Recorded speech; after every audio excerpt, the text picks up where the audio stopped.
It's time to make some noise. Welcome to Sound Off Sports. On today's show, we're talking about the Aces and their quest for a three-peat. Can Caitlin Clark, the rookie phenom, is she going to ruin those plans? Plus, NBA playoffs. Anthony Edwards and the Minnesota Timberwolves, they've been playing pretty well. Anthony Edwards now getting compared to MJ. We get your thoughts and takes on that. Plus, college basketball analyst with ESPN, Sean Farnham, he joins us to talk all things basketball. SOS starts right now. Make some noise. This is Sound Off Sports.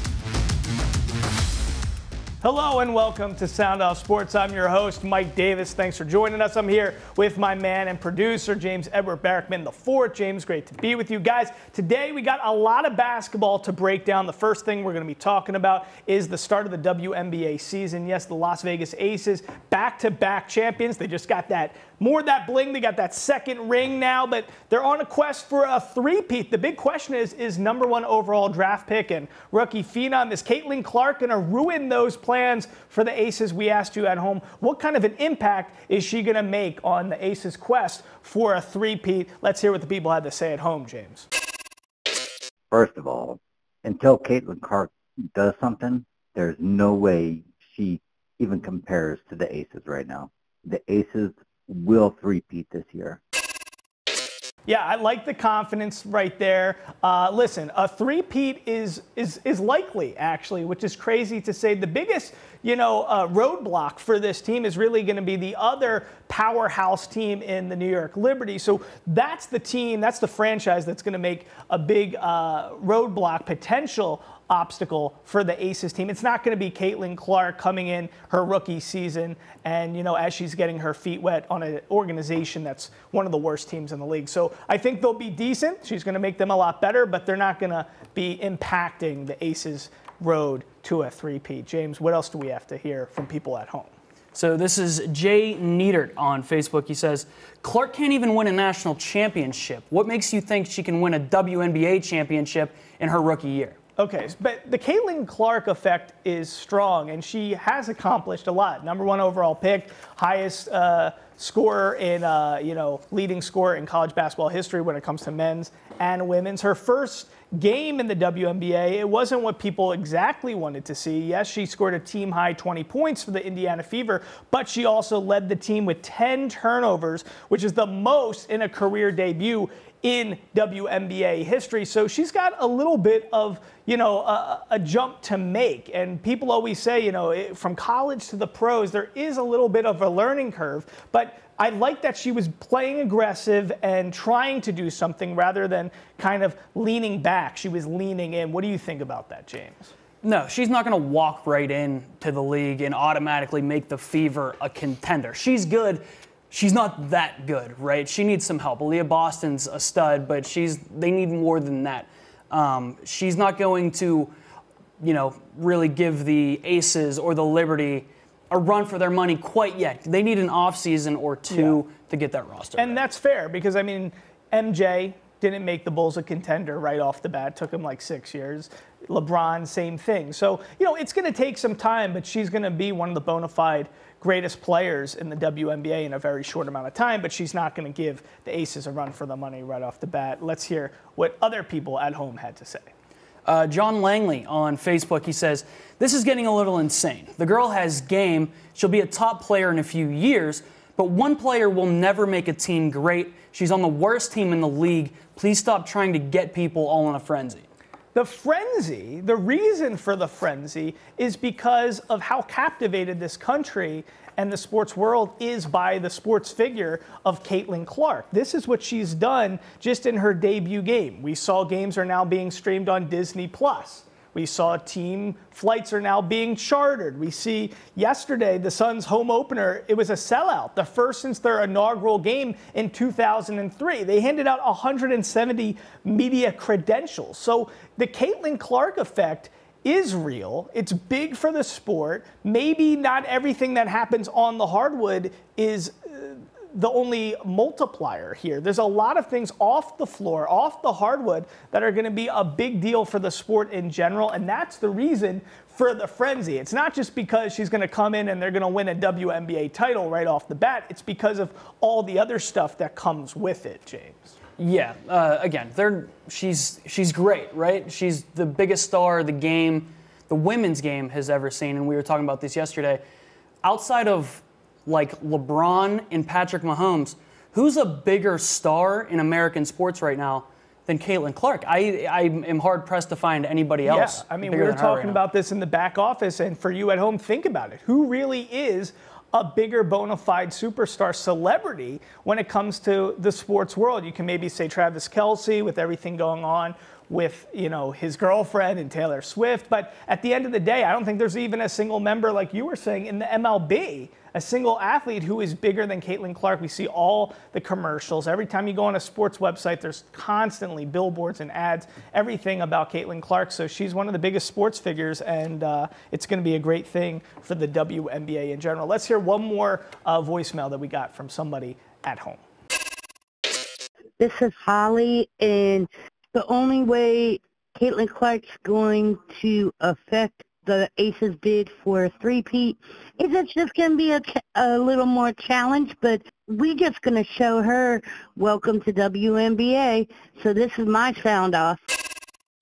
Yeah, I am curious to see, how quickly she's going to get her footing. There always is a learning curve from college game to the pros. For the NBA, for the WNBA, there's always that learning curve. So I'm curious to see how she's going to develop her game throughout the course of the season. I do think, though, the Fever are going to be a much better team in general, just having a skilled player like that who can score buckets. So, I mean, they're not going to be the worst team in the league. They may even make the playoffs, but overall, they're not going to be, an obstacle, a roadblock for the Aces on their journey for a three-peat. Guys, coming up after a short break, we're sticking with the theme of basketball. Yes, ESPN college analyst. We got Sean Farnham. He's joining us. We're going to be talking about everything when it comes to basketball. That's next. Bronny James, what's going to happen? What's your take on that whole situation? He's not ready. I mean, look, I get it, the conversation. We had the same conversation when he went to the McDonald's All-American game. If we're going to be very honest about Bronny, you have to look at Bronny, and cardiac arrest is part of the story. And that's a big part of the story for how he performed, I think, this past season at USC. I think he's better than what he showed at USC. But I watched him play a ton in high school, too. He was second team All-League, voted on by his coaches. And yet he was a McDonald's All-American. There's an unrealistic expectation that's been placed upon him. And some of that has been based on tweets that his father has sent out about his game. He's better than guys that he can play 20 minutes a night in the NBA right now. He's better than half the guys in the league right now. These are tweets that LeBron had put out about his son. And I'm a dad, and I brag about my children all the time, so I get it. But when you are the greatest of all time, or on that Mount Rushmore of NBA, and you say that, people respond differently, and they put expectations that at times just don't fit. He's 6'1". He shot 27% from the three-point line at the collegiate level a year ago. That is a mid-range jump shot in the NBA. And he's not a league guard. He's a two guard. And I think that we saw that at the combine in day one. They played him more at the lead guard. He struggled. Day two, they moved him off ball. He ended up scoring 13 points and leading his team in scoring. Do I think that he can get there? I do. But I think there's seasoning that needs to take place. Have you ever seen, Sean, anything like the Caitlin Clark situation in all your years of college basketball coverage? Is she the biggest story and topic you've ever seen in college basketball from men's to women's? Well, I think there's been a couple people in my era at ESPN, whether it be Trae Young after the PK 80 when he played for Lon Kruger, kind of captivated a lot of people after a 40-point performance. And I think Zion Williamson also, when he went to Duke, was something that was larger than life, a box office. But certainly Caitlin Clark is once in a generational talent. And I understand certain people's criticism of Caitlin, but I would say this. She dealt with a spotlight that was brighter than any female college basketball player has ever dealt with. Selling out games, the amount of fans that showed up, how she dealt with those fans and signing autographs on the road at Minnesota last year. She led the nation in scoring. She broke Pistol Pete's record and had to deal with the spotlight that came along with that. She also did it while winning games. Let's not forget about that. She was winning a lot of games in that period of time.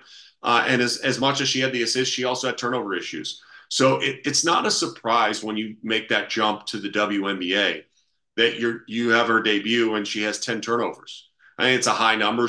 She obviously would want to have less than that. Still at 20 points. And she's a rookie. Like, I laugh when people think like she's not going to come into the league and be the best player in the WNBA day one. Welcome back to Sound Off Sports. All right, guys, so now we're going to be talking about all the hot stuff happening in the NBA with the playoffs. Anthony Edwards with the Minnesota Timberwolves. He's been having a phenomenal playoff series so far. Even the series before, the 22-year-old shooting guard has been really playing out of his mind, and he's been drawing a lot of comparisons from the media and from people online as being the next MJ. So we had to ask, naturally, everybody at home what we think about that comparison, what you guys think about that comparison. James, we had a lot of fanfare, a lot of feedback on this question. Yeah, this got a lot of people fired up. We'll start with our guy, Terrence. Okay. Hello, this is Terrence. Sounding off on Anthony Edwards' comparison to Michael Jordan. No, he is not like Michael Jordan. He is the first Anthony Edwards. Let him have his own shine. Thank you. So that had Terrence so fired up. Yeah. Terrence actually called back to keep going. Here he is. Oh, my God. Hello, this is Terrence calling again. He is also not the next Kobe Bryant. He is the first Anthony Edwards. Again, let him have his own time to shine. Thank you. That's definitely a first for SOS. Well, I love that. Thank you, Terrence. Yes, first of all, I'm in total agreement. He's not the next MJ. He's not the next Kobe.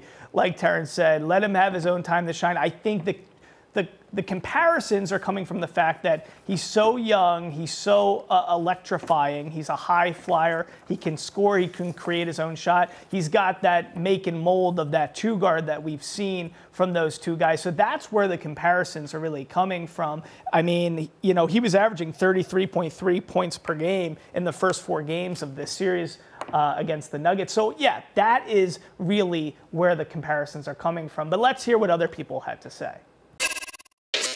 Anthony Davis still needs another 3 years before he can even start to compare to MJ. MJ is by far the GOAT. All right, so that caller, obviously he's referring to Anthony Edwards, not Anthony Davis. He just misspoke there. But yes, I think MJ's the GOAT. We kind of know that. 6 titles, all that kind of stuff. I think Edwards, for what he's doing at 22, is actually very impressive.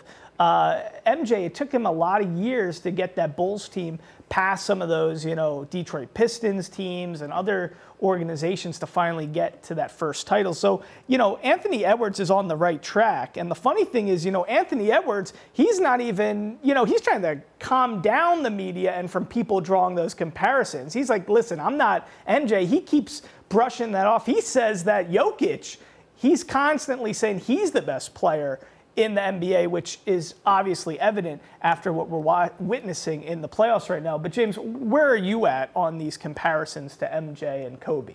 Well, so when I first heard this question, yeah, I thought it was kind of like, are we calling this guy Michael Jordan, like he's going to be Michael Jordan as far as the accolades, the accomplishments? That's not what this is really all about. It's more of like a play style, you know, his moves, his shot, his athleticism are similar to MJ in the 90s. He likes to trash talk similar to MJ.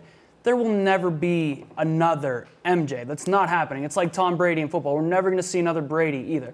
Anthony Edwards is his own person. He has all the makings of the biggest star in the game, the face of the league, and somebody who is soon to be the best player in the league. But I don't think we need to compare him to Jordan. Yeah, and I actually think that's a good point you're making, because I think a lot of people are caught up with, when LeBron was doing this, everybody was like, listen, it's LeBron versus MJ, who's better? But it was so evident that their play styles were so dissimilar that you couldn't say, oh, LeBron is like an MJ. Whereas Anthony Edwards, he has that brutish quality to his play that is very reminiscent of Jordan. His attitude, his attack and approach to the game is much different. So I think, yes, it's not as much about the accolades and where they're going to stack up. I think it's more about when we watch him, we're witnessing somebody who plays a lot like him. So it is very interesting to hear that. Let's hear our last comment on this from the people at home.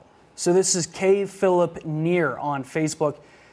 They say, why is this a thing? I don't get it. He's great. He's competitive. He's 23 years old. He has CAT and the DPOY. He's nowhere close and probably won't be. But I do love watching the kid just stop with his nonsense. Yeah, I like the enthusiasm there and the passion. Yes, exactly. It is nonsense, but it is about how much people are enjoying watching him play, the posters, the slams. It is reminiscent of something we haven't seen in the game for a long time, especially as the game has become more spread out and more about the three-point shot and those types of things. It is refreshing to see a guy who could have played really in 90s, 2000s basketball. He's bringing back that T-Mac, Vince Carter kind of thing. But it is funny because, we're drawing these comparisons to MJ. Meanwhile, Nikola Jokic, that guy has separated himself as the best player in the NBA by no doubt. He just got his third MVP, which they now call, the MJ, the Michael Jordan Award. So he just got his third, and he is really showcasing dominance. And we can say for certain, there's nobody that plays like Jokic ever. I've never seen a guy play in the NBA quite like he does. So that is a refreshing thing to see. Guys, coming up after a short break, we got a little bit more to talk about. We're going to deviate away from the NBA, and we're going to talk about the NFL and this big deal with some games. Yes, they're now going to be being played and premiering on Netflix. We'll talk about that and what that means for the sport and for you after the break.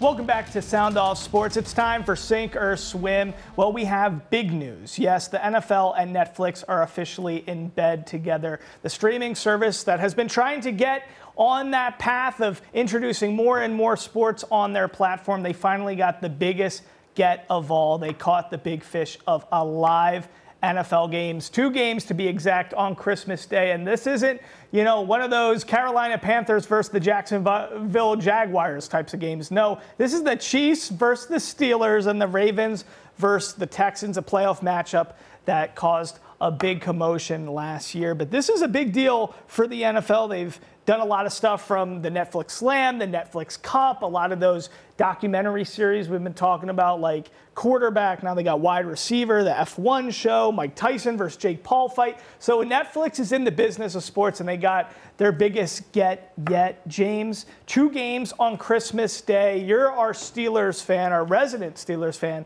Chiefs, Steelers, Ravens, Texans. This is big stuff. Is this a good thing or a bad thing for NFL fans?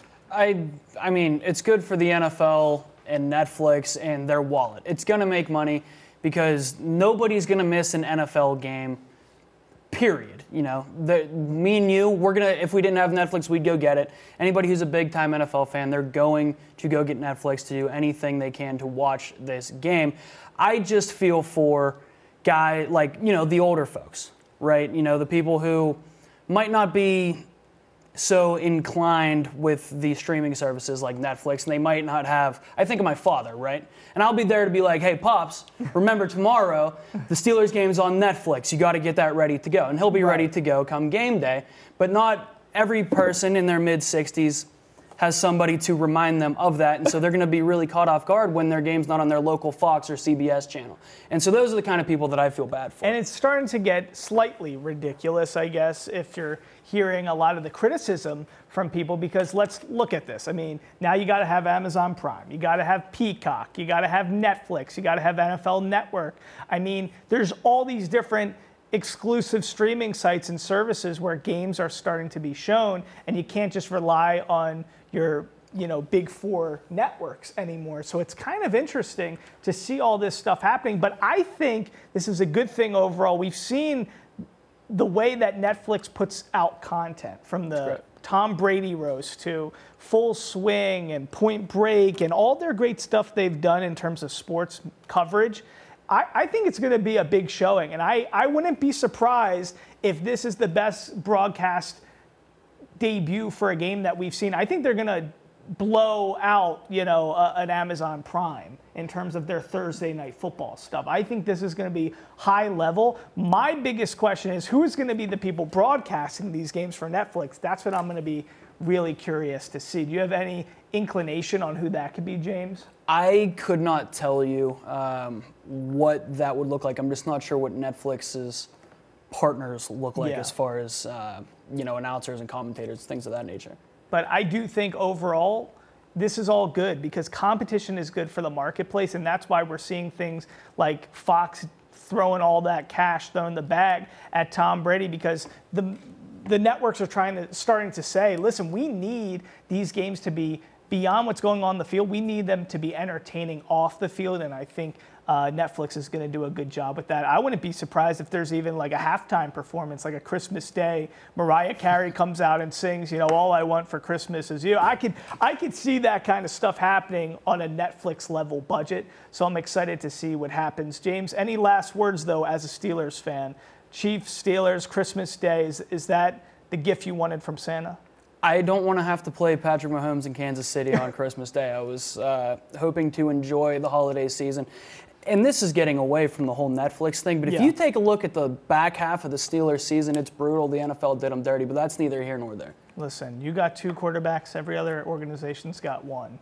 Actually, the Falcons got 2 as well. So, well, you know what they say. When you have 2 quarterbacks, you have none. Exactly. That's why it was supposed to be a dig at you, but you caught on too quickly. Whoops. Yeah, that's okay. Guys, everybody at home, I'm going to wish you a Merry Christmas, an early Merry Christmas. I always wanted to do that. We can do that in May. That's okay. Guys, thanks so much for joining us on Sound Off Sports. A lot more in the sports world we got to dive into next week. Make sure you always give us a call, comment, and follow us on social media so you can have your voice heard on the biggest sports show here in Southern Nevada, where your voice can be heard. We'll see you next week on Sound Off Sports.